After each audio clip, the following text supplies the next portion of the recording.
الحمد لله نحمده ونستعينه ونستغفره ونعوذ بالله من شرور أنفسنا ومن سيئات أعمالنا من يهده الله فلا مضل له ومن يضلله فلا هادي له أشهد أن لا إله إلا الله وحده لا شريك له وأشهد أن محمدا عبده ورسوله اللهم صل وسلم على نبينا محمد وعلى آله وصحبه أجمعين ومن تبعهم بإحسان إلى يوم الدين أما بعد فإن أصدق الحديث كتاب الله وخير الهدي هدي محمد صلى الله عليه وسلم وشر الأمور محدثاتها فإن كل محدثات بدعة. Wa ni'adzillahu wa iyyakum. Alhamdulillah pada pagi hari ini Allah Subhanahu wa taala kembali mempertemukan kita lewat siaran streaming ini. Kita bersyukur pada Allah Subhanahu wa taala atas nikmat yang telah Allah berikan kepada kita pada pagi hari ini. Dan demikian banyak nikmat yang Allah berikan kepada kita sehingga kita bisa bertemu kembali lewat channel streaming pada pagi hari ini. Ikhwani fillah wa iyyakum. Semoga Allah Subhanahu wa taala senantiasa merahmati kita semua dan semoga Allah Subhanahu wa taala membukakan untuk kita pintu ilmu yang bermanfaat. Kemudian kita dapat beramal saleh dan menambah bekal kita menghadap Allah Subhanahu wa taala. Ikhwani fillah wa iyyakum, pembahasan kita pagi hari ini melanjutkan pembahasan pada bahasan sebelumnya adalah kita tulis salasah penjelasan Syarhul Rasail yang ditulis oleh Syekh Fauzan hafizahullah taala. Setelah kemarin kita masih dalam usul yang kedua, yaitu tentang ta'rifuddin atau ma'rifatudinul Islam, mengetahui tentang agama Islam. Dikatakan bahwa agama Islam itu bertingkat-tingkat, ada tingkatannya. Tingkatan yang pertama adalah Islam, yang kedua iman, yang ketiga ihsan. Kita sudah lewat pembahasan tentang apa itu Islam. Nah, pada pagi hari ini kita melanjutkan pembahasan kita tentang al-martabatu tsaniyah, al-martabatu tsaniyah. Tingkatan yang kedua yakni al-iman, tentang iman. Pertama disebutkan tentang ta'riful iman, pengertian tentang iman. Apa yang dimaksud dengan iman? Ya. Martabatu tsaniyah, tingkatan yang kedua adalah al-iman. Lalu Syekh Muhammad langsung menjelaskan makna iman ini dengan membawakan hadis dari Nabi Sallallahu Alaihi Wasallam yang dikeluarkan oleh Imam Bukhari. Nabi Sallallahu Alaihi Wasallam bersabda, al-imanu wa huwa bid'un wa sab'una syu'batan. Iman itu memiliki 70-an cabang. Sab'una syu'batan. Iman itu memiliki 70-an cabang. Fa'a'laha qaulu la ilaha illallah. Cabang yang tertinggi adalah ucapan la ilaha illallah. Wa adnaha, dan yang terendah imatatul adza 'anit thariq, menghilangkan gangguan dari jalan. Wal haya'u syu'batun minal iman, dan haya, malu, sebagian dari iman. Berkata Syekh Fauzan hafizahullah taala, beliau berkata, fal imanu a'ammu minal Islam. Ya. Iman ini lebih umum pengertiannya daripada Islam. Fa kullu mu'minun muslimun. Karena setiap orang mukmin pasti dia muslim. Walaysa kullu muslimun mu'minan. Tapi belum tentu setiap muslim itu mukmin. Ya. Fal imanu a'ammu min jahti nafsihi wa akhassu min juhdi ahlihi. Jadi pengertian iman itu lebih umum dari sisi pengertian iman itu sendiri, dan dia lebih khusus daripada pengertian ahlinya atau orang-orangnya. Ya, jadi orang mukmin sudah pasti muslim, tapi orang muslim belum tentu muslim, belum tentu mukmin. Sebagaimana dalam surat Al-Hujurat, ketika orang-orang Arab Badui berkata, qalu amanna, qalatil a'rabu amanna. Orang-orang Arab itu berkata, orang Arab Badui itu berkata, amanna, kami beriman. Kata Nabi, lalu Allah Subhanahu wa taala berkata, "Qul lam tu'min, walakin qulu aslamna." Katakan hai Muhammad, lam tu'min, kalian belum beriman, walakin qulu aslamna. Tapi katakanlah saya orang-orang muslim. Jadi ikhwan yang adalah wa iyyakum, pengertian iman jauh lebih spesifik, lebih khusus untuk ahlinya, untuk orang-orangnya. Jadi tingkatannya lebih tinggi dari Islam. Karena apa? Karena iman ini urusan berkaitan dengan urusan keyakinan hati. Dan kita tahu bahwa amalan hati lebih tinggi daripada amalan jawari. Nah, ikhwan yang adalah wa iyyakum, wal imanu fil lughah, iman secara bahasa itu adalah at-tasdiq, membenarkan, kata Syekh Fauzan radhiyallahu taala. Iman itu adalah at-tasdiq, membenarkan, ya. Qala ta'ala ala lisani ikhwati Yusuf. Ya, sebagaimana Allah Subhanahu wa taala firmankan lewat ucapan saudara-saudaranya Yusuf alaihissalam. Mereka berkata, "Wa ma anta bimu'minin lana." Ketika saudara-saudara Yusuf mengajak Yusuf untuk bermain-main, ya, orang tuanya Nabi Yakub tidak percaya dengan anak-anaknya. Karena apa? Khawatir mereka, Nabi Yakub tahu bahwa anak-anaknya ini anak yang memiliki rasa hasad atau dengki kepada adiknya yang bernama Yusuf. Lalu Nabi Yakub tidak mengizinkan anak-anaknya untuk pergi membawa Yusuf alaihissalam, ya. Tapi anak-anaknya Nabi Yakub, ya, mereka berkata, "Wa ma anta bimu'minin lana." Apakah engkau tidak beriman atau kamu tidak percaya kepada kami? Ya. Jadi di sini dari pengerti dari ayat ini dikatakan ta'riful iman bil lughah, pengertian iman secara bahasa adalah at-tasdiq, membenarkan, percaya, ya. Ayu musaddiqan lana, apakah kamu tidak percaya kepada kami? Ya. Aw amma al-imanu fi syar'i, adapun iman secara syar'i adalah fahuwa kama fassara ahlus sunnah wal jamaah. Maka iman secara syar'i sebagaimana yang dijelaskan oleh ahlus sunnah wal jamaah, ya, ahlus sunnah wal jamaah, pengertian tentang iman. Apa itu? Al-imanu qaulun bil lisani. Iman itu adalah ucapan di lisan. Ya, ucapan di lisan. Qaulun bil lisan, ucapan di lisan. Wa i'tiqadun bil qalbi. Dan dia i'tiqadun, i'tiqad di dalam hati, ya. I'tiqad di dalam hati. Wa amalun bil jawarih, dan amal dari seluruh anggota badan. Yazidu bit ta'ati, bertambah dengan ketaatan, wa yanqusu bil maksiyati, dan berkurang dengan maksiat. Jadi akhwan yang adalah wa iyyakum, ta'riful iman, pengertian iman dari sisi ahlus sunnah wal jamaah, iman adalah ucapan di lisan, ya, keyakinan dalam hati, dan amalan dari seluruh anggota badan. Iman itu bisa bertambah dan bisa berkurang. Bertambah karena ketaatan, berkurang karena melakukan maksiat. Maka itu ikhwan yang adalah wa iyyakum, jadi iman adalah seluruh apa yang ada di dalam badan kita.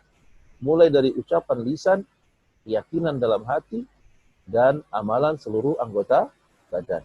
Inilah makna dari ta'riful iman menurut Ahlus Sunnah wal Jamaah. Jadi semuanya iman. Keyakinan dalam hati Anda apa terhadap agama ini? Itulah iman Anda. Ucapan Anda, itulah iman Anda. Amalan Anda, itulah iman Anda. Ya kan? Amalan itu adalah iman. Menunjukkan keimanan seseorang. Ya.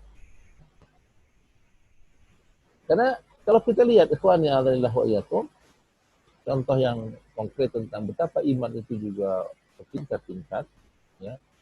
Iman itu bertingkat-tingkat dunia, ya, dan amalan itu bagian dari iman.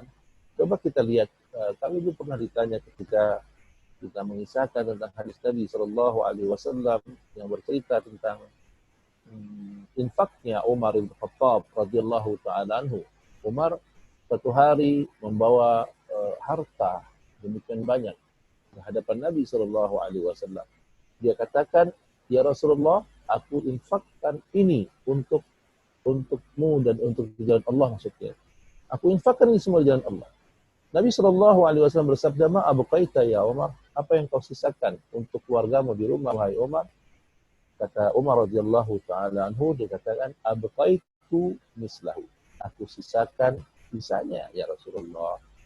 Berarti Umar menginfakkan separuh hartanya, ya, menginfakkan separuh hartanya, ya kan? Kata Umar dalam hati ketika itu dikatakan, kali ini aku akan mengalahkan Abu Bakar karena aku menginfakkan separuh dari hartaku, ya. Aku menginfakkan separuh dari hartaku, kata Umar bin Khattab radhiyallahu taala. Dia katakan, kali ini aku akan mengalahkan Abu Bakar As-Siddiq radhiyallahu anhu. Ya. Ini lihat ikhwan ya adzalillah wa iyyakum. Para sahabat demikian berlomba-lomba ketika mereka melakukan kebaikan. Diberikan separuh dari harta Umar untuk fisabilillah, ya, untuk perjuangan di jalan Allah. Umar memberikan separuh harta. Lalu ketika Umar menunggu, tiba-tiba Abu Bakar datang lagi membawa harta yang demikian banyak, lebih banyak dari yang dibawa Umar, ya, lebih banyak yang dibawa oleh Umar. Lalu dihadapkan harta Abu Bakar dihadapkan kepada Umar bin Khattab dan berkata Abu Bakar, kata Abu Bakar begini, wahai Rasulullah, ini aku infakkan seluruh harta.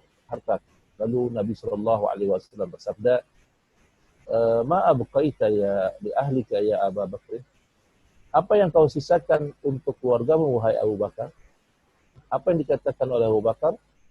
Beliau berkata, abqaitullah wa rasulah. Aku sisakan untuk keluargaku Allah dan Rasul. Aku tinggalkan untuk keluargaku Allah dan Rasul. Nah ini ikhwan yang adzalillah wa iyyakum. Ya. Aku infakkan seluruh harta. Aku hanya sisakan Allah dan Rasulnya di rumahku. Aku tidak sisakan apa-apa. Ini kata Abu Bakar. Nah, ketika kami sampaikan hadis tentang ini, ada yang bertanya, bukankah kita tidak boleh menginfakkan seluruh harta kita? Ya. Lalu kami katakan bahwa iya, kalau kita tidak boleh, karena keimanan kita tidak seperti Abu Bakar As-Siddiq. Karena keimanan kita berbeda dengan keimanannya Abu Bakar. Kalau Abu Bakar dia menginfakkan itu karena imannya, kadar imannya sudah betul-betul tinggi. Dia betul-betul kebergantungannya kepada Allah dengan sempurna. Manusia yang terbaik setelah generasi para nabi dan rasul. Dia berani menginfakkan seluruh hartanya karena dia yakin apa yang diberikan oleh Allah jauh lebih besar. Apa yang akan diganti oleh Allah Subhanahu wa taala akan jauh lebih besar daripada yang dia beri. Keimanannya sudah tingkat tinggi. Ya. Keimanannya demikian tingginya sehingga dia tidak lagi berpikir tentang dirinya. Ya. Dia tidak lagi berpikir tentang keluarganya. Kenapa? Keimanannya sudah tinggi. Dia yakin bahwa Allah tidak akan menyengsarakan hamba. Kalau kita tidak bisa seperti itu, kenapa? Karena keimanan kita belum selevel dengan Abu Bakar. Ini menunjukkan apa? Ini menunjukkan betapa amalan itu bagian dari iman. Ya. Jadi kalau dilihat dari sini, bagaimana sedekah antum, itulah iman antum. Ya. Bagaimana sholat kita, itulah sholat iman kita. Bagaimana puasa kita, itulah iman kita. Ya. Itulah iman kita. Ketika kita berpuasa hanya sekedar menahan lapar dan haus, kita hanya sekadar meyakini kita puasa itu hanya sekedar lapar dan haus saja. Sesuai dengan keilmuannya kita puja. Padahal ulama terdahulu ketika mereka juga berpuasa mata, berpuasa telinga, berpuasa mulut, dan berpuasa seluruh anggota badannya. Kenapa? Keimanan mereka bertingkat, keimanan mereka lebih tinggi dari kita. Ini ikhwan ya alhamdulillah wa iyyakum. Jadi bagaimana infak antum, itulah keimanan antum. Bagaimana salat antum, itulah salat keimanan antum. Jadi yang namanya amalan jawarih itu cerminan dari keimanan yang ada dalam hati. Ya.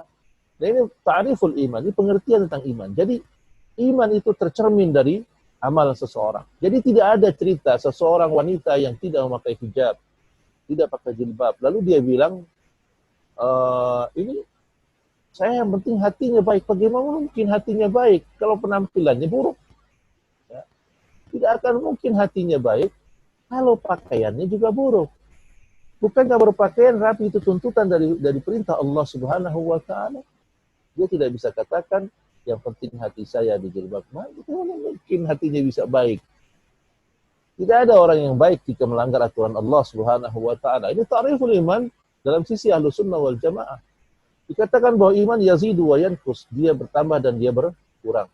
Bertambah dengan ketaatan dan berkurang dengan maksiat. Ikhwani a'adzallahu wa iyyakum. Maka ikhwani a'adzallahu wa iyyakum, kita ulangi lagi, fal iman qaulun bil lisani. Jadi iman itu adalah qaulun bil lisan. Ucapan di lisan, itulah iman. La budda min natqi wal i'tirafu bil lisan, tapi enggak cukup ya. Hanya sekedar pengucapan dalam lisan dan mengetahui lewat lisan. Wa i'tiqadul bil qalbi, dan i'tiqad di dalam hati. La budda min ayyakuna ma yantiqu bihi lisanahu mu'taqidan lahu bi qalbihi wa illa kana misla imanil munafiqin alladziina yaquluna bi alsinatihim ma laysa fi qulubihim. Jadi bukan cuma sekedar lisan dan amal, tapi harus diikuti dalam hati. Ya. Bukan cuma ngomong saya yakin, ya. Atau seseorang yang cuma sekedar ngomong saja, tapi hatinya tidak ada keyakinan di dalamnya. Ya, ini seperti orang-orang munafik. Mereka berkata amanna, yaquluna bi alsinatihim. Mereka berkata lewat lisan-lisan mereka. Ma laisa fi qulubihim, tapi berbeda dengan apa yang ada di hati mereka. Ya, jadi tidak cukup iman itu cuma ucapan, harus ada dalam hati. Ada landasan yang kuat tidak ada di dalam hati kita tentang iman. Wala yakfil qawlu bil lisan wal i'tiqad bil qalb. Tidak cukup hanya sekedar ucapan dan i'tiqad di dalam hati. Bal la budda minal amali bil jawarihi aidan. Tapi juga harus dibuktikan dengan amal seluruh anggota badan. Ya.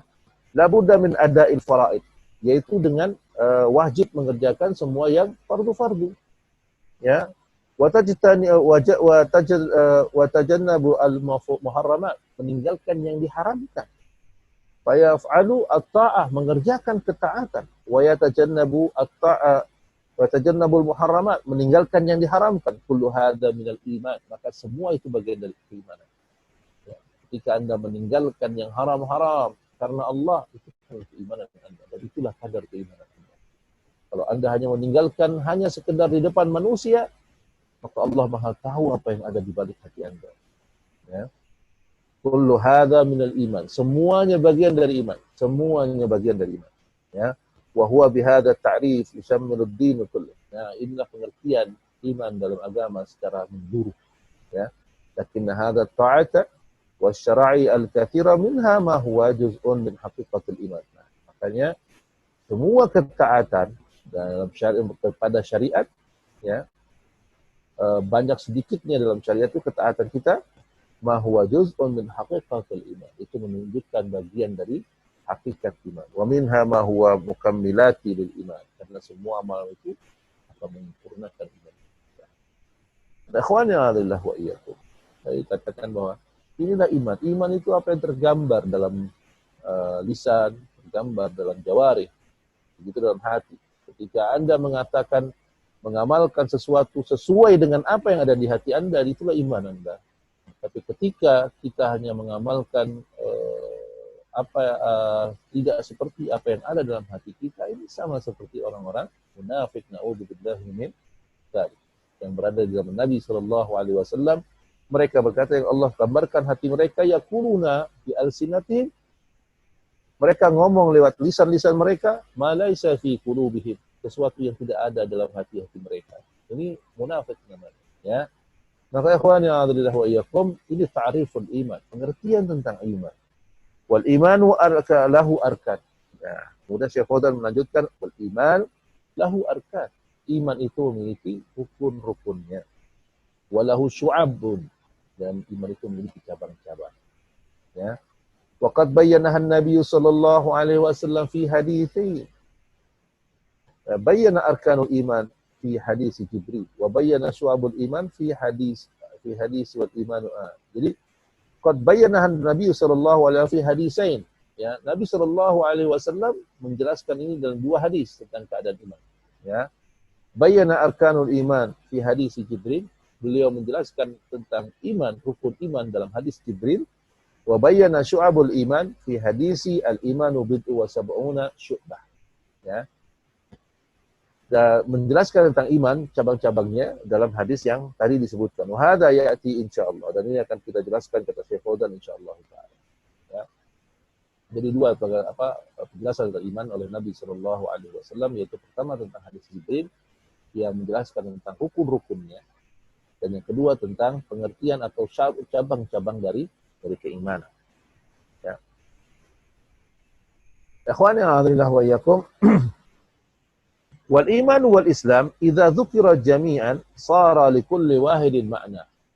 Ikhwani, ini perlu kita ketahui juga bahwa di dalam Al-Qur'an, jika Allah menyebut iman dan Islam secara bersamaan, maka iman memiliki makna sendiri, Islam memiliki makna sendiri. Ya. Apa yang dimaksud makna sendiri-sendiri? Yaitu tadi, kalau Islam itu adalah istislamu lillahi bitauhid, ya. Islam itu adalah berserah diri kepada Allah dengan bertauhid, tunduk patuh pada aturannya, dan kemudian berlepas diri dari segala macam kesyirikan dan pelakunya. Itu ta'riful iman. Dan kalau dikatakan ta'riful Islam, kalau dikatakan iman itu adalah pembenaran lewat hati, natqin bil lisan, mengucapkan lewat lidah, wa amalun bil jawarih, dan mengamalkan dengan seluruh anggota badan. Ini ta'riful iman ketika disebutkan oleh Allah Subhanahu wa taala dalam satu kata, seperti ya ayyuhalladzina amanu udkhulu fis silmi kafah.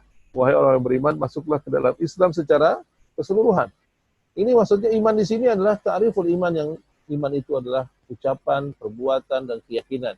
Sedangkan Islam ini seluruh syariat Allah Subhanahu wa taala. Ya. Itu maksudnya ketika disebutkan bersamaan, maka masing-masing memiliki makna yang berbeda. Ya. Wa idza dzukira minha wahidun faqat dakhala fil akhar. Tapi kalau disebut cuma iman saja atau Islam saja, maka itu Islam maknanya iman sama dengan Islam. Ya. Fa idza dzakara jami'an fassara al-Islam bi a'mali dhahirah. Nah, kalau disebutkan bersama-sama, Islam itu menunjukkan amal-amal yang zahir, amal-amal yang nampak. Salat, zakat, puasa, jihad, dan lain sebagainya. Wahya arkanul Islamu khamsah, dan ini termasuk dari rukun-rukun Islam yang 5. Wa fassara al-iman bil a'malil batinah. Sedangkan kalau bicara tentang iman, maknanya adalah ini amalan-amalan hati, keyakinan yang ada di dalam hati. Ya.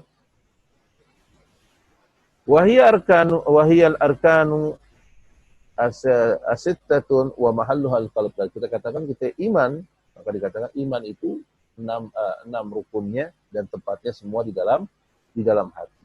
Wala budda min ijtima'iha fil Islam, la budda ay yakuna musliman mu'minan yuqimu arkanul Islam wa yuqimu arkanul iman, la budda min ijtima'iha. Nah, makanya harus disinkronkan atau disamakan antara keyakinan dalam hati dengan amalan jawarih, amalan seluruh anggota badan, ya, dengan Islam, keyakinannya dalam hati dengan mengamalkan seluruh rukun iman dan mengamalkan seluruh amalan yang nampak yang termasuk dalam rukun Islam. Harusnya seperti itu. Jadi menjadi seorang mukmin yang muslim. Maka ikhwani a'udzubillah wa iyyakum, Nabi SAW tadi bersabda, al-imanu bid'un wa sab'una syu'bah. Iman itu 70-an cabang. Atau bid'un wa sittuna syu'batan. Atau 60-an cabang. Jadi Nabi SAW mengatakan iman itu 70-an atau 60-an cabang. Ya. Bid'un itu maknanya adalah bilangan antara 3 sampai dengan 9. Ya. Kalau dikatakan bid'un wa sab'un, 70-an cabang, berarti mungkin 73 atau 79. Bid'un wa sab'un. Atau bid'un wa sittun, itu sekitar 63 sampai dengan 69. Kurang lebih seperti itu, ya. Dikatakan bid'un wa sab'una syu'batan. Ya, syu'batan asyu'bah fil qat'ati min asy-syai' ay anna al-arkan ya bid'un wa sab'una qat'atan aw juz'an. Ya, dikatakan 70-an cabang atau 70 bagian dari iman. Ya. Karena kata-kata bid'un itu potongan dari sesuatu. Ya. Nah, kemudian Nabi berkata, a'laha, yang tertinggi. Maksudnya potongan yang tertinggi, cabang yang tertinggi, bagian yang tertinggi dari iman adalah ai a'la hadhi syu'bah, atau yang cabang yang paling tinggi dari cabang ini, bagian yang tertinggi dari iman. Apa itu? La qaulun la ilaha illallah. Ucapan la ilaha illallah. Ucapan la ilaha illallah. Ta'rifnya sudah kita jelaskan pada pertemuan yang lalu. Atau pengertian la ilaha illallah sudah kita jelaskan pada pertemuan yang lalu. Fahiya ra'sul Islam. Dan kita katakan bahwa ucapan la ilaha illallah itu kepalanya Islam. Ya, kepalanya Islam. Ra'sul Islam. Ya.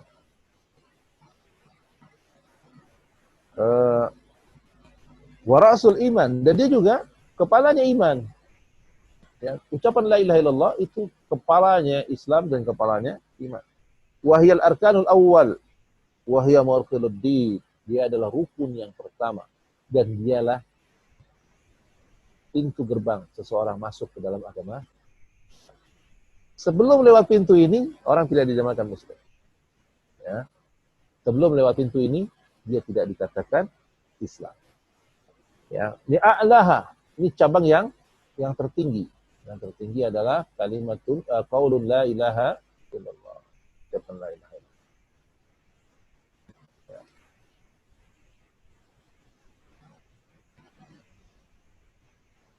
Sedangkan adnaha yang terendah, bagian yang terendah, ay akharaha wa aqallaha, bagian yang paling bawah, yang terakhir atau yang paling sedikit, ya, yaitu imatatul adza 'anit thariq, menghilangkan gangguan dari jalan. Ya. Ay izalatul adza 'anit thariq al-masluk, yaitu menghilangkan gangguan dari jalan yang biasa orang lewati. Ya. Wal adza kullu ma yu'dhan nas min syuk. Ya. Jadi gangguan apa? Semua gangguan. Semua gangguan. Baik itu al-hajar, batu, al-qadhawaratu al-muhallifat, kullu ma yu'adhin nasa fi tariqihim. Jadi sesuatu yang menghalangi, yang menghambat perjalanan manusia lewat jalannya, itu namanya gangguan. Ya. Bisa batu, bisa juga portal, palangan, bisa juga pohon, ya, pohon yang batangnya menghalangi jalan, sehingga orang kalau jalan lewat situ harus menunduk, atau ketika orang lewat di situ dia bisa berbahaya terkena goresan dari pohon, ya. Ini semua gangguan, ya. Termasuk juga hajatan di jalanan itu mengganggu jalan. Ya. Itu menghilangkan gangguan di jalan, maksudnya tidak juga boleh mengadakan hajatan di tengah jalan. Ya. Orang untuk lewat, tapi kita justru bersenang-senang. Dan manusia muter jalan sampai sekian kilometer, sedangkan kita mengganggunya dengan sambil senang-senang. Ini bukan bagian dari iman. Ya. Kalau iman itu, seorang mukmin, ya, seorang yang ingin menyempurnakan imannya, dia berusaha semaksimal mungkin untuk menghindari gangguan dari jalan. Ya. Dikatakan wa wad'al adza fi tariqi muharram, ya. Menetapkan gangguan di jalan, penghalang di jalan. Di anna tariqi lil marah, ya. Wal adza yu'tilul marata aw yu'riduhum lil khatar. Ya, jadi karena jalan itu untuk orang lewat, ya. Kalau orang lewat itu dia bisa berbahaya buat dia, atau dia terhalang untuk melewati tempat itu, ya. Dikatakan termasuk dalamnya irsalul ma minal baiti fi tariqi hadza minal adha. Bahkan kata Syekh Fauzan hafizahullah taala, air yang kita buang di jalanan itu termasuk melakukan gangguan di jalan. Ya, karena orang lewat situ bisa kotor bajunya. Ya. Ini juga perhatian buat kita ikhwan yang alhamdulillah wa iyyakum. Kalau kita cuci motor depan rumah, ya, usahakan airnya itu jangan sampai masuk ke dalam jalan. Ya. Ini mengganggu orang lain. Dan gangguan ini bisa mengurangi kadar keimanan seseorang.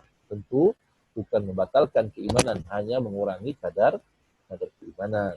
Ya.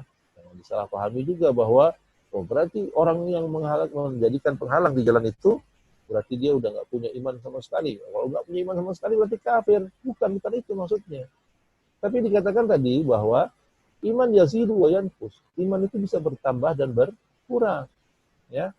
Dan seseorang yang melakukan ketaatan akan bertambah keimanannya. Dan jika dia melakukan maksiat, maka dia juga akan berkurang keimanannya. Nah, sedangkan memberikan gangguan di jalan, ini termasuk pengurangan terhadap iman, pengurangan terhadap kadar iman, ya.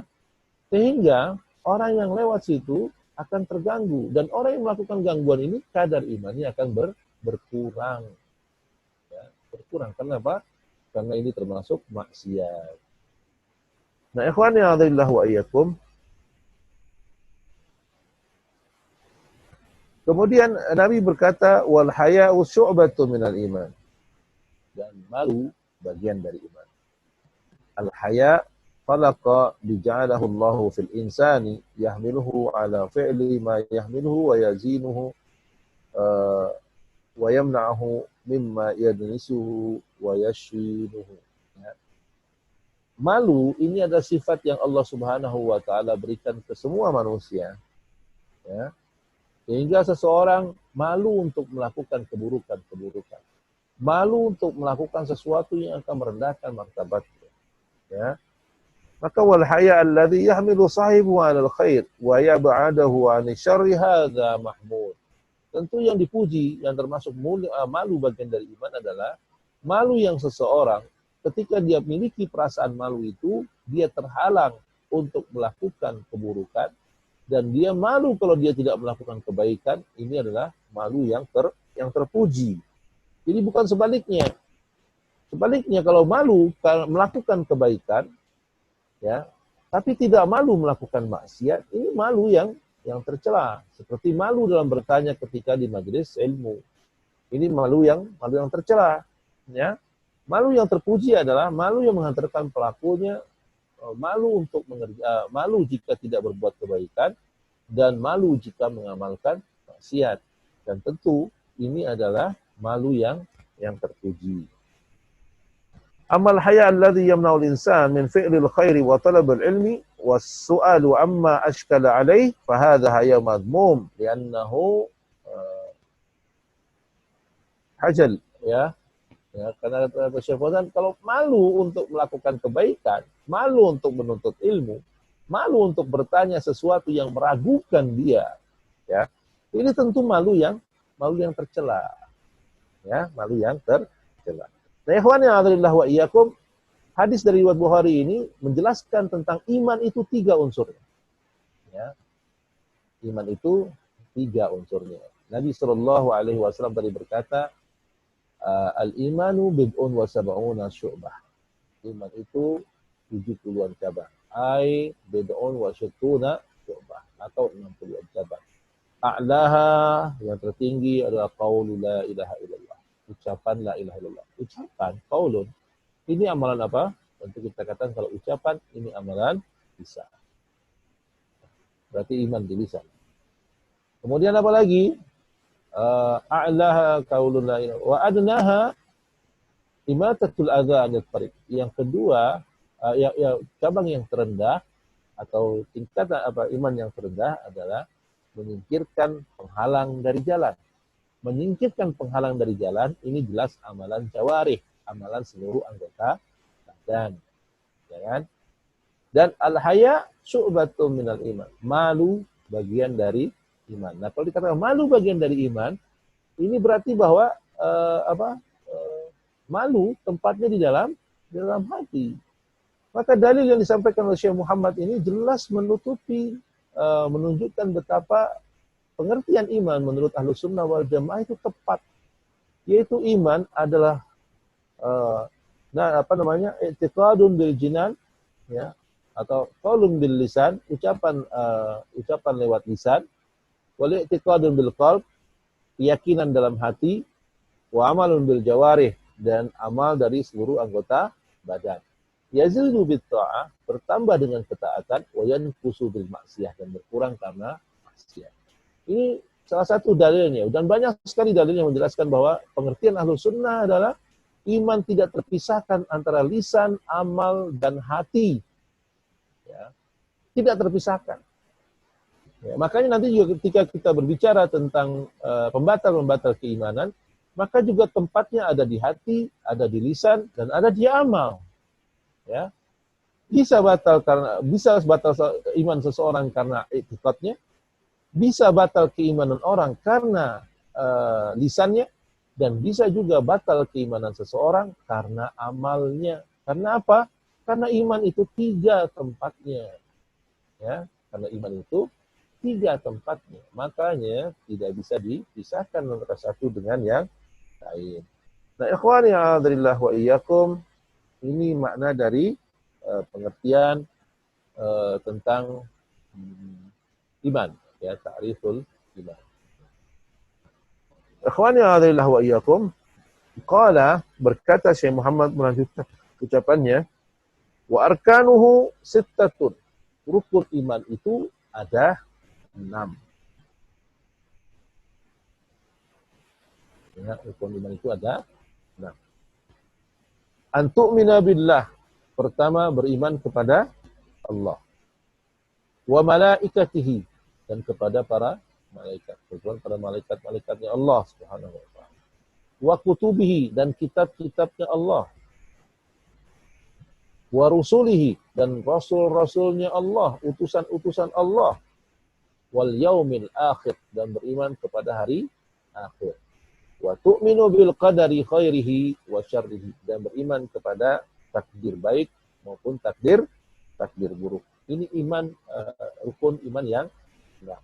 Al-imanu yatakawwanu min arkani wa syu'abi fi mal farqu bainihima. Iman berputar antara rukun dan cabang. Maka apa beda antara rukun dan cabang? Ya, apa beda rukun dan cabang? Al-farqu anal arkan la budda minha. Ya. Bagian dari rukun maka tidak mesti tidak, harus ada. Fa idza zala wahidu minha zalal iman. Kalau yang salah rukunnya hilang satu saja, maka hilanglah iman. Lianna syai' la yaqumu illa ala arkani. Karena iman sesuatu itu ada karena terbentuk dari rukun-rukunnya, terpenuhi rukun-rukunnya. Ya. Fa'idha fuqida ruknu min arkani syai' lam yatahaqqiq. Maka kalau satu rukunnya rusak, maka tidak jadi. Ya, tidak jadi. Ini pengertian rukun dengan cabang. Ya. Kalau rukun bisa jadi dia tidak boleh, tidak harus ada.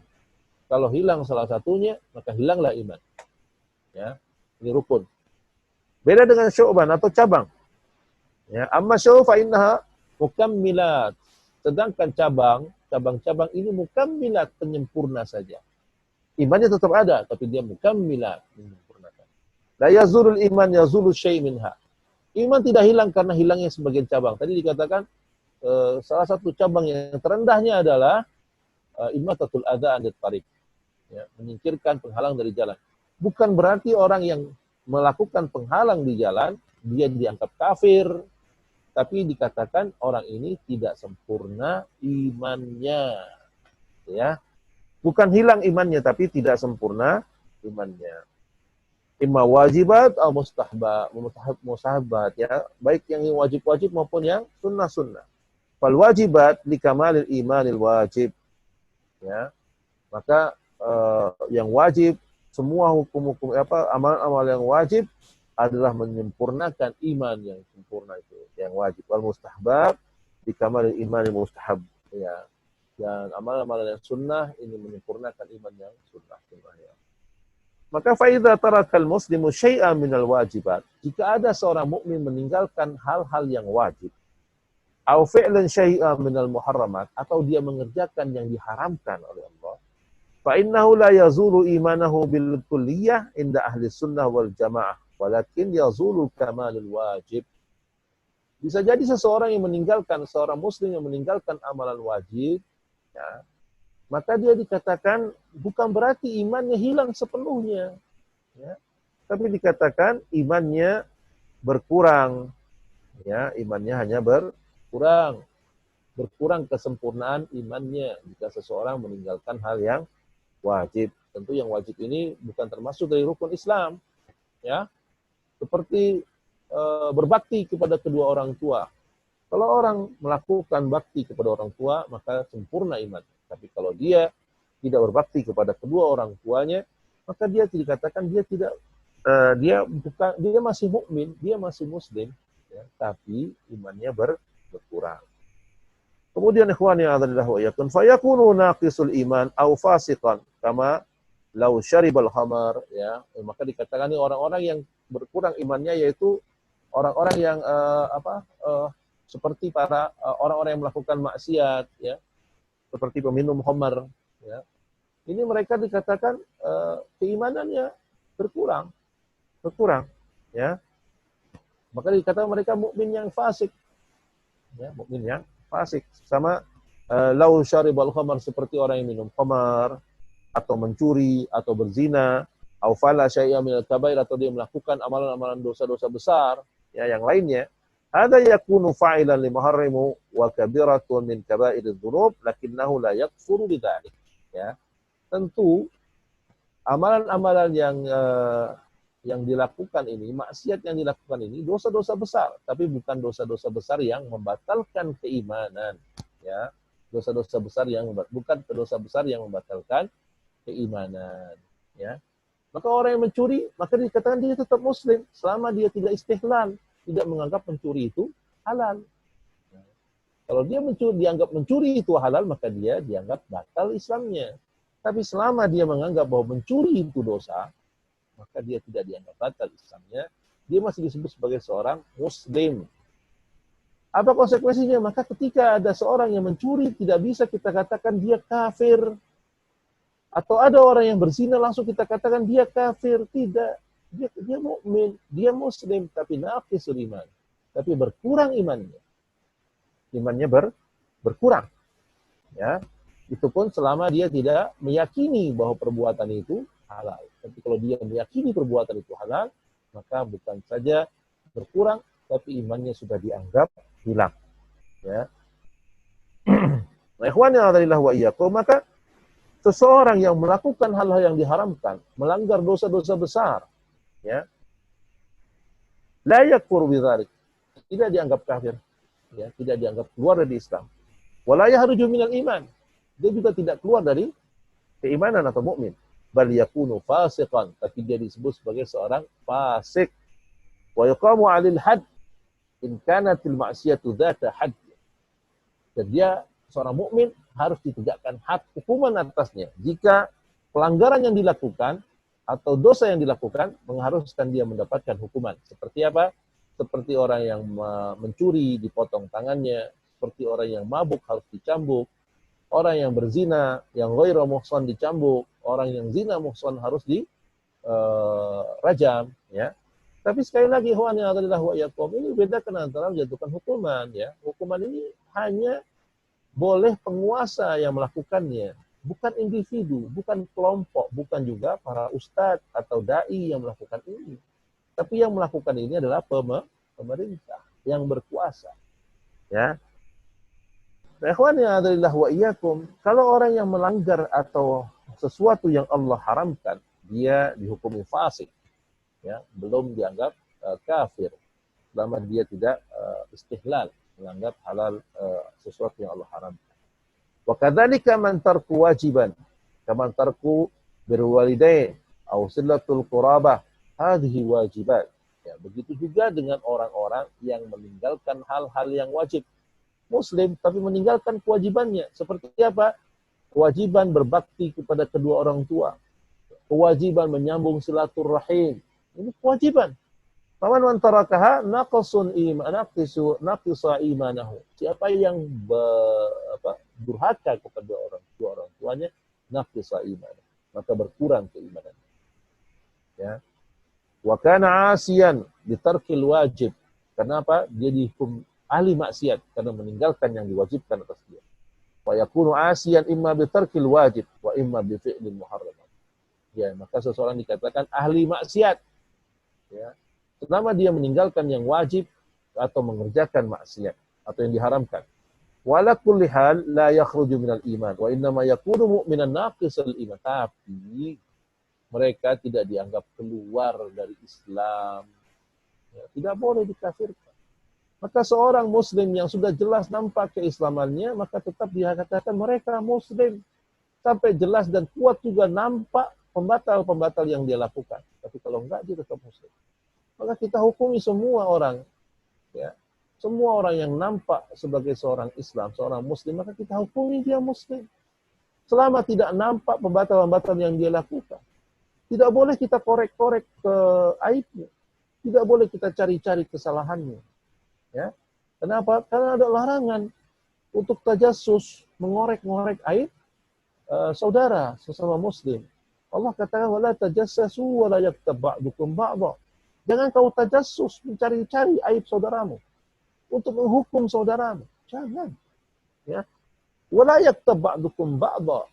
Jangan kau saling gunjing satu dengan yang lainnya. Jangan. Ini ada larangan, ya. Ada larangan kita untuk mengorek-ngorek aib seseorang atau mengorek-ngorek dosa seseorang. Jadi ini harus dipahami juga, ikhwan yang adalah wa iyyakum. Ketika kita belajar tauhid, maka dari awal dikatakan pelajaran kita tentang tauhid ini pelajaran untuk memperbaiki diri. Supaya kita lebih baik, supaya kita lebih bertakwa kepada Allah Subhanahu wa taala. Bukan untuk mencari-cari aib saudara kita. Ya. Bukan untuk mencari-cari aib dan kekeliruan saudara muslim yang lainnya. Bukan untuk itu. Tapi kita belajar tauhid untuk memperbaiki diri kita, memperbaiki keimanan kita supaya kita semakin beriman dan semakin bertakwa kepada Allah Subhanahu wa taala. Bukan untuk mencari-cari aib seseorang. Ini yang banyak kekeliruan yang dilakukan oleh saudara-saudara kita yang belajar tauhid. Ketika belajar tauhid demikian semangat, begitu keluar dari kajian tauhid, mudah lisannya mengkafirkan saudaranya. Na'udzubillah min dzalik. Gampang menyebut ini kafir, kufar, kafir gitu ya. Bukan itu yang kita inginkan. Ya. Kajian tauhid itu mestinya melahirkan orang-orang yang tawadhu, orang-orang yang rendah hati. Orang-orang yang penuh keikhlasan, yang beramal hanya karena Allah Subhanahu wa taala. Meninggalkan maksiat karena merasa diawasi oleh Allah Subhanahu wa taala. Itu yang kita harapkan dari kajian tauhid yang kita pelajari. Ya.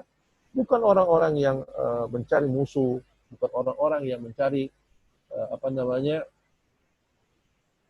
bukan juga orang-orang yang mencari kesalahan saudaranya, bukan itu. Ya, bukan itu kajian tauhid kita. Ikhwani fillah wa iyyakum. Maka hadza madhhab Ahlussunnah wal Jamaah khilafan lil Khawarij wal Mu'tazilah alladzina yukaffiru martakabul kabirah. Inilah mazhabnya Ahlussunnah wal Jamaah, tidak mengkafirkan pelaku dosa besar. Orang yang mencuri, muslim yang mencuri, maka dia tetap dihukumi muslim. Ya. Adapun keyakinan kalau dia yakin mencuri itu halal, selama itu dalam hatinya maka kita tetap dihukumi muslim, kecuali dia keluar dalam lisannya. Saya mencuri karena menurut saya halal darah orang harta orang ini diambil. Istihlal, bisa istihlal dia ya. Bisa sampai hati-hati itu. Kalau sampai istihlal, menghalalkan apa yang Allah haramkan, ini bisa batal syahadat. Ya, maka harus diperhatikan. Maka ini mazhab Ahlussunnah, ketika seseorang mencuri maka tetap dihukumi dia pencuri. Dia muslim yang mencuri, muslim yang fasik, atau muslim yang maksiat. Begitu juga orang yang berzina, yang meminum khamar, yang berdurhaka kepada kedua orang tua, yang menipu, ya, yang menzalimi saudaranya atau membunuh saudaranya sekalipun, maka dia tetap dihukumi sebagai seorang muslim. Ini i'tiqadnya Ahlussunnah wal Jamaah. Khilafan lil Khawarij. Berbeda dengan firqah Khawarij dan Mu'tazilah yang mengkafirkan pelaku dosa besar.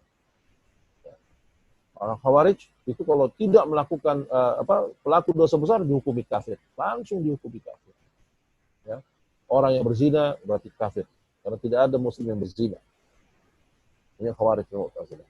Wal Khawarij yukaffirunahu wa yukhrijunahu min ad-din. Ini orang-orang Khawarij, kalau ada pelaku dosa besar, dikafirkan dan dianggap keluar dari agama Islam. Ya. Dikafirkan lalu dianggap keluar dari agama Islam. Wal Mu'tazilah yukhrijuna min ad-din. Ya. Yakhrujunahu min ad-din, lakin la yadkhulunahu fil kufri. Sedangkan orang-orang Mu'tazilah menganggap pelaku dosa besar ini dikeluarkan dari Islam, tapi la yadkhulunahu fil kufri, tidak memasukkannya menjadi orang-orang kafir. Wa inna ma yaquluna huwa fi manzilatu baina manzilaitain, la huwa mu'min wala kafir. Nah, orang Mu'tazilah kayak gitu. Jadi kalau orang melakukan maksiat, dia tidak mukmin, tapi tidak juga kafir. Jadi di mana tempatnya? Manzilatun baina manzilatain. Dia di antara tengah-tengah. Muslim kagak, kafir kagak. Ini orang-orang Mu'tazilah.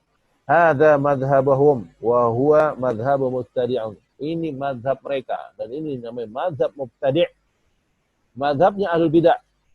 Madhab ahlul bidah.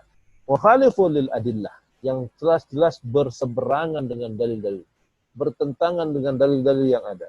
Wa mukhalifun lima huwa alaihi ahlus sunnah wal jamaah, menyelisihi apa yang berada di atas keyakinan ahlus sunnah wal jamaah. Wasababu fi dzalika taqsiruhum fi al-istidlal haitsu akhadhu adillatil wa'id wa taraku adillatil wa'id misla qawlihi ta'ala innallaha la yaghfiru an yushraka bihi wa yaghfiru ma duna dzalika liman yasha. Itu mereka terjadi karena mereka hanya mengambil ayat-ayat ancaman saja dan meninggalkan ayat-ayat janji ampunan dari Allah Subhanahu wa taala. Sebagaimana Allah Subhanahu wa taala berfirman, innallaha la yaghfiru ay yushraka bihi wa yaghfiru ma duna dzalika liman yasha. Allah tidak akan pernah mengampuni dosa pelaku syirik akbar atau syirik kecil. Allah tidak akan pernah mengampuni pelaku dosa syirik. Ya. Wa yaghfiru ma duna dzalika liman yasha. Tapi selain kesyirikan, selain dosa syirik, yaghfiru liman yasha. Allah akan ampuni siapa saja yang dia kehendaki. Ingat, yang tidak diampuni hanya perbuatan, hanya dosa syirik saja yang tidak terampuni. Hadhihi min adillatil wa'id. Ya, ini janji-janji Allah, ampunan dari Allah Subhanahu wa taala, optimisme, harapan yang besar dari Allah bahwa Allah mengampuni semua dosa hamba-Nya kecuali syirik. Ya, kecuali syirik. Maka semua dosa akan Allah ampuni. Ya. Dallat ala anna al-'asi alladhi lam yasallu ila hadd asy-syirk wal kufr annahu marjuun lahu al-maghfirah wa mu'ridun lil wa'id wal 'uqubah. Ya. Ini menunjukkan betapa orang pelaku maksiat selama tidak sampai kepada kesyirikan, tidak sampai pada pembatal-pembatal keislaman, ya, maka Allah akan ampuni semua dosa-dosanya. Ya, ada kemungkinan Allah akan mengampuni dosa-dosanya. Ya, dan Allah tidak mengazabnya. Ada kemungkinan itu. Fa idza jama'at baina qauluhu ta'ala, ketika dikumpulkan firman-firman Allah Ta'ala, wa may ya'sillaha wa rasulahu fa inna lahu nara jahannam khalidina fiha. Barang siapa yang bermaksiat kepada Allah dan Rasulnya, sesungguhnya dia akan dimasukkan ke dalam neraka Jahannam dan kekal di dalamnya. Min akhadha bi dhahiriha kaffara bil ma'siyati mutlaqan. Nah, kalau ayat yang terakhir tadi dibacakan, disampaikan, may ya'sillaha wa rasulahu fa inna lahu nara jahannam. Siapa yang bermaksiat kepada Allah dan Rasulnya, maka dia akan masuk ke dalam neraka Jahannam. Khalidina fiha, kekal selama-lamanya. Kata Syekh Fauzan, man akhadha bi dhahiriha kaffara bil ma'siyati mutlaqan. Kalau orang mengambil ayat ini secara mutlak, ayat ini secara zahirnya, maka dikafirkan seluruh pelaku maksiat secara mutlak, secara umum. Wa in raddaha ila qaulihi ta'ala. Tapi mereka tidak mematahkannya dengan firman Allah Subhanahu wa taala yang lain, innallaha la yaghfiru ay yushraka bihi wa yaghfiru ma duna dzalika liman yasha. Tabayyana lahul haq. Kalau yang tadi ayat yang surat Jin ayat 23 yang dibaca, dia akan merasa bahwa semua yang bermaksiat kepada Allah akan dimasukkan ke neraka Jahannam dan kekal selama-lamanya. Tapi ketika dia membaca surat An-Nisa ayat 48, maka jelaslah yang dimasukkan ke dalam neraka dan kekal selama-lamanya hanya pelaku perbuatan syirik. Karena Allah akan mengampuni dosa selain syirik pada siapa saja yang dia kehendaki. Ini Ahlus Sunnah wal Jamaah mengambil semua dalil lalu memutuskan sebuah hukum. Inilah tariqah atau ini manhaj Ahlus Sunnah wal Jamaah. Ya. Annahu la yakhruju minad din, bahwa orang pelaku maksiat itu tidak dianggap keluar dari agama. Walakinnahu mutawa'adu bin nar, tapi dia diancam dengan api neraka. Ya, diancam dengan neraka. Insyaallah wa insya ghafaralah. Tapi jika Allah berkehendak, Allah bisa mengampuninya. Wa insya adzabahu. Tapi kalau Allah juga berkehendak, Allah bisa mengazab. Faqad ya'ti alaihi mukaffiratid dunya aw adzabun fil qabri tukaffir hadhihi sayyi'at, ya.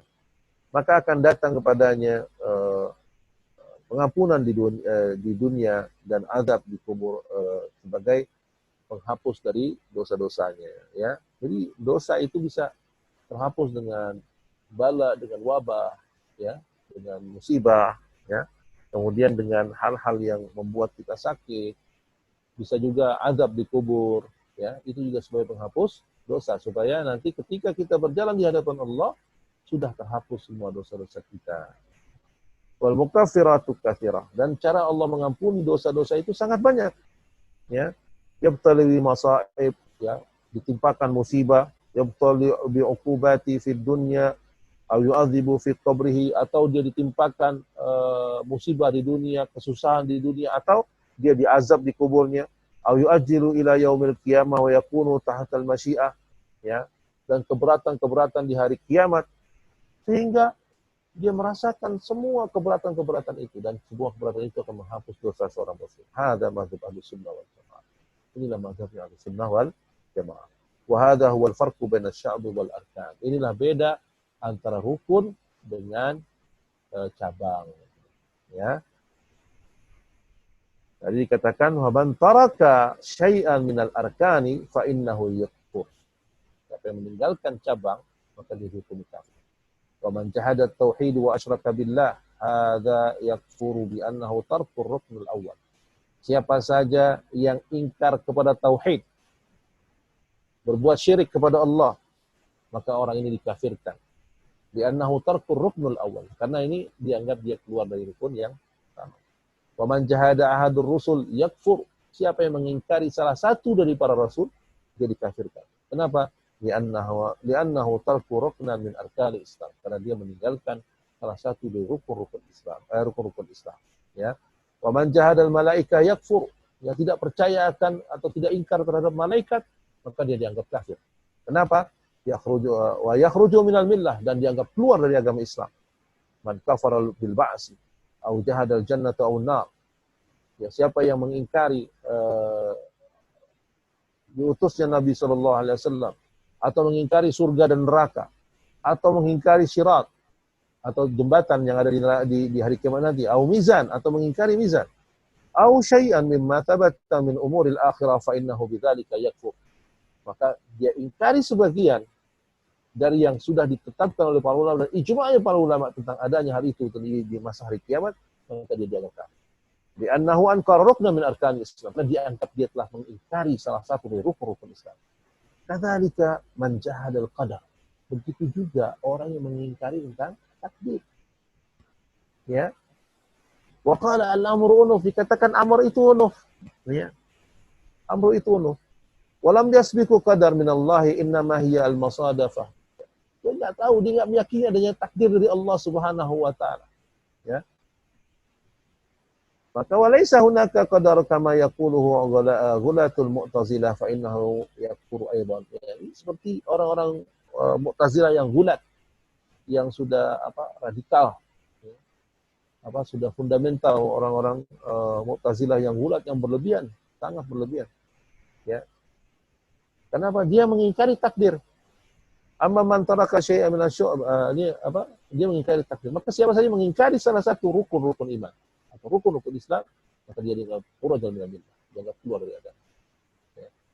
Beda, amma man taraka syai'an min syu'ab fa inna hadza yanqusu imanah. Tapi kalau orang mengingkari atau meninggalkan sebagian dari cabang-cabang keimanan, maka dia dianggap berkurang imannya. Imma ayyakuna naqsan li kamalil wajib, dia bisa berkurang kesempurnaan yang wajibnya, au naqisan li kamalil mustahab, atau berkurang dari amalan-amalan mustahabnya, yang sunnahnya, lakinnahu la yakfur bidzalik, tapi dia tidak dianggap kafir. Ya. Demikian ikhwan yang adalah wa iyyakum tentang ta'riful iman, yaitu tentang rukun dan cabang-cabang dari keimanan. Mudah-mudahan bisa dipahami dan bisa kita amalkan sehingga kita bisa lebih dalam lagi tentang pengertian atau pengetahuan kita tentang iman, sehingga ketika kita beramal kita menjadi lebih khusyuk, lebih yakin, dan kita tahu arahan-arahan berikutnya. Oh, ini yang dinamakan dengan iman. Maka ketika kita tahu, ketika dia tahu bahwa ini adalah iman, amalan itu bagian dari iman, maka dia bersemangat untuk beramal soleh. Dan ini yang kita lakukan. Ya. Kita yakini bahwa amal itu bagian dari iman, maka kita bersemangat untuk menampakkan keimanan kita, kita bersemangat untuk menambah keimanan kita dengan beramal soleh, melakukan hal-hal yang wajib, dan berusaha semaksimal mungkin untuk meninggalkan hal-hal yang diharamkan oleh Allah Subhanahu wa Ta'ala. Demikian ikhwani alhamdulillah wa iyyakum, sesi materi pada pagi hari ini. Semoga bisa dipahami. Insyaallah pada pertemuan berikutnya kita akan bicara lagi tentang dalil bahwa iman itu bisa bertambah dan bisa berkurang. Masih dalam ta'riful iman, dalam pengertian iman, karena ini fondasi yang utama dan pokok sekali dalam agama kita. Dan kita tidak akan bisa beranjak dari sini, tidak bisa beramal soleh kecuali kita memiliki fondasi dan keimanan yang kuat kepada Allah Subhanahu wa Ta'ala. Demikian ikhwan yang adalah wa iyyakum, mohon maaf atas segala khilaf,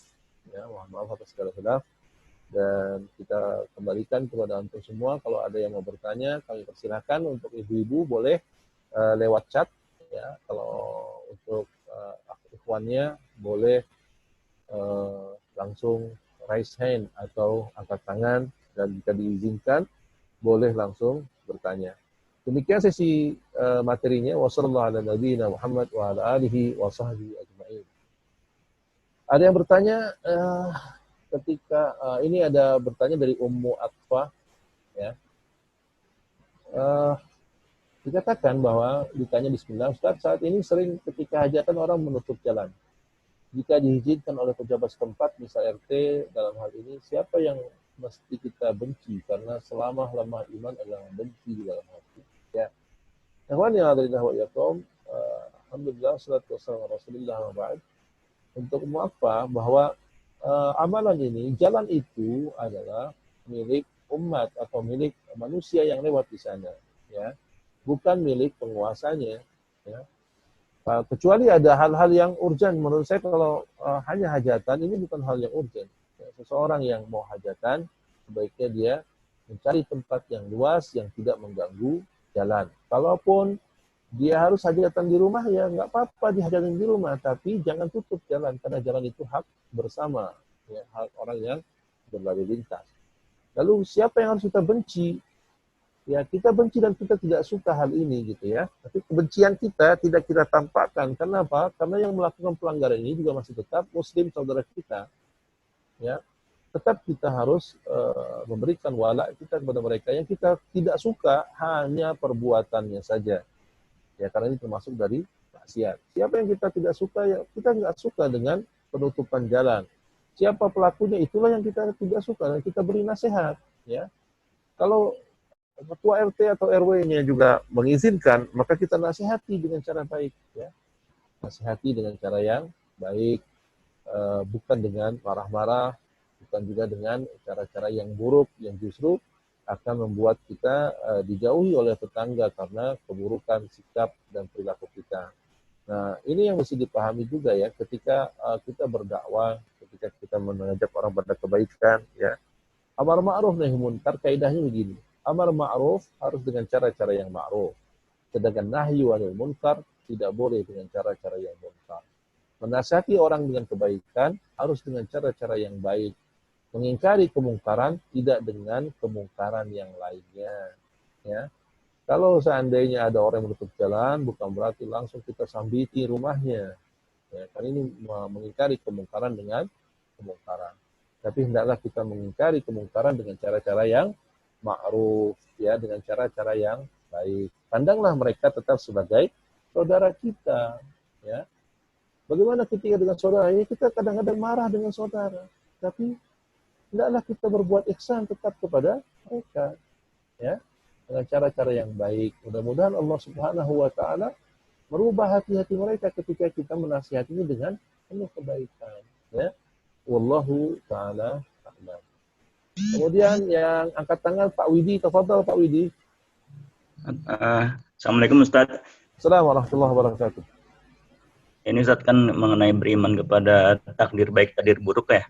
Ya. Itu kalau dalam implementasi kehidupan sehari-hari seperti apa Ustaz? Misalnya saya merasa saya kok dapat takdir buruk, atau saya merasa dapat takdir baik, bagus gitu ya. Nah, kita menyikapinya seperti apa itu Ustaz, gitu. Ya, pembahasan tentang takdir ini belum sampai sebenarnya ya. Masih rukun juga, masih pengertian tentang ta'riful iman, tentang pengertian iman, ya. Nanti kita bahas satu-satu tentang bagaimana beriman kepada Allah, beriman kepada para malaikat, dan beriman pada yang lain-lain dari rukun iman. Maksudnya batasan iman itu sampai di mana, ya. Mudah-mudahan nanti kita akan sampai pada masanya, kita akan bahas masalah tentang rukun iman satu-satu.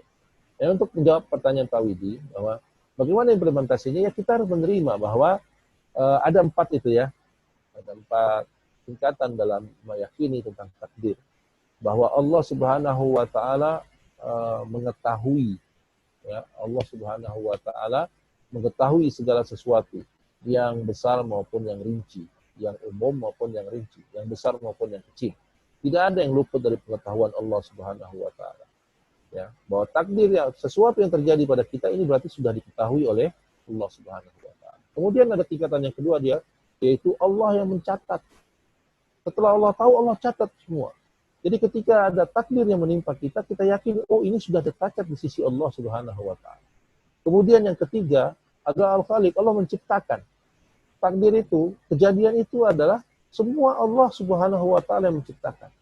Ya. Kita yakin, oh ini adalah ketentuan dari Allah Subhanahu wa taala.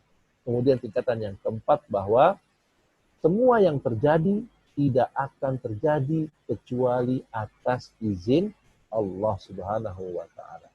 Itu pengertian atau keimanan pada takdir yang 4 tingkatannya. Ya. Jadi ketika kita mendapatkan takdir baik, maka kita pujilah Allah Subhanahu wa taala. Kenapa? Karena Allah Subhanahu wa taala memberikan kita kebaikan. Ya. Nah, ketika ada takdir buruk yang menimpa kita, maka tetap pujilah Allah Subhanahu wa taala atas segala keadaan. Ya, maka diajarkan gitu kan ya. Ketika kita mendapati takdir baik, kita katakan alhamdulillah alladzi bi ni'matihi tatimmus shalihat. Segala puji bagi Allah yang karena rahmat dan nikmat dari Allah, maka tercapailah semua kebaikan. Tapi ketika kita ditimpa musibah, kita juga diajarkan untuk membaca tahmid. Alhamdulillah ala kulli hal. Segala puji bagi Allah atas segala keadaan. Ya kan? Jadi ini yang diajarkan oleh Nabi SAW. Kita tetap memuji Allah. Karena takdir baik yang kita dapat itu bukan karena kehebatan kita, tapi karena sudah ditentukan oleh Allah Subhanahu wa taala. Adapun takdir buruk yang menimpa kita itu karena keburukan prasangka kita kepada Allah Subhanahu wa taala. Maka kita tetap menerima takdir itu. Ya.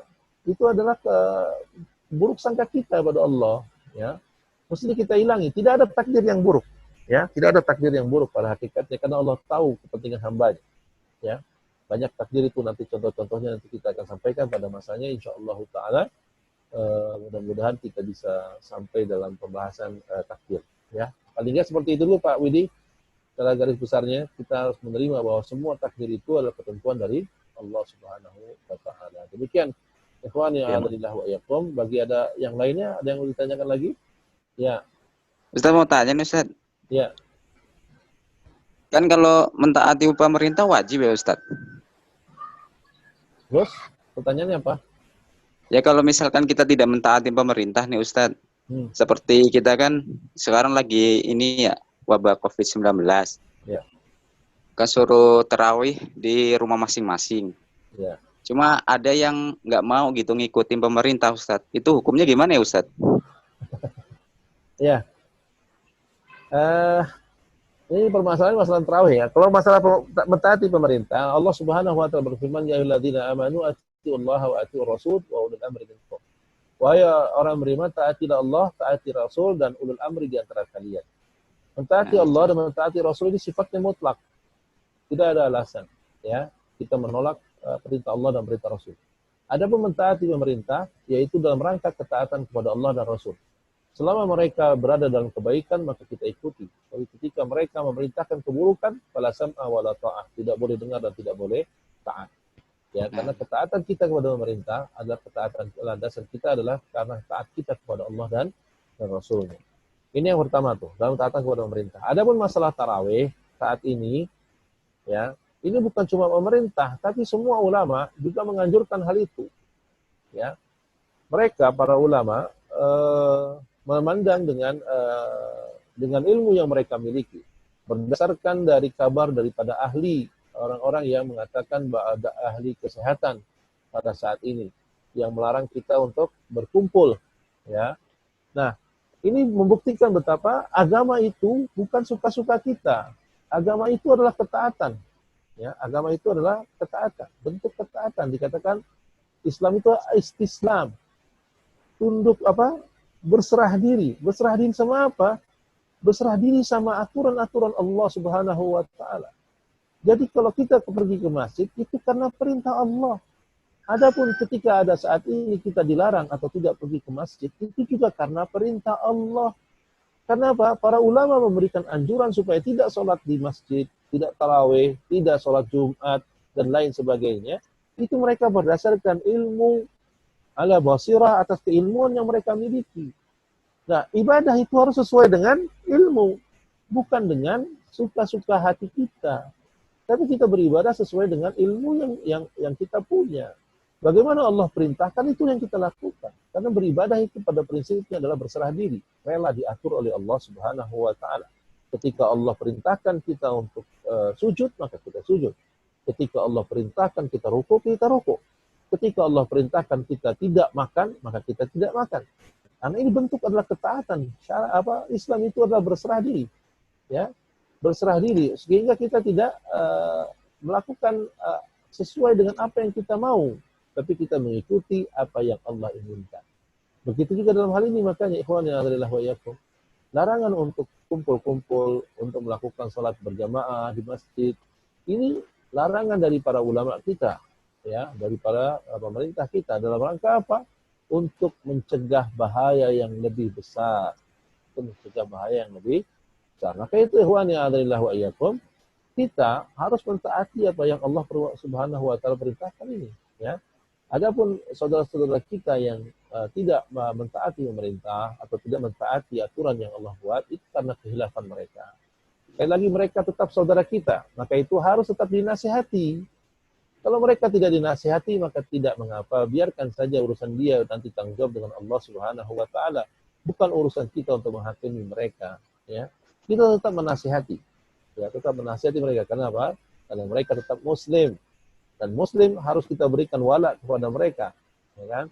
Harus kita berwala kepada mereka, mencintai mereka, menasihati mereka, menginginkan kebaikan untuk mereka.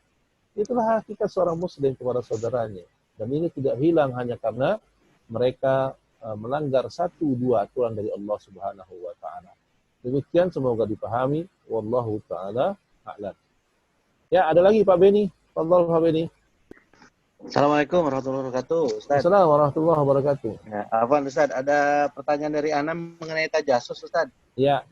Ya, tajasus ini kan batasan untuk orang itu tidak boleh tanda kutip mengoreksi kesalahan atau tujuannya nasihat, dan boleh menasihati seperti apa ya, Ustaz ya? Membedakan antara mengoreksi aib dengan menasihati ataupun memberikan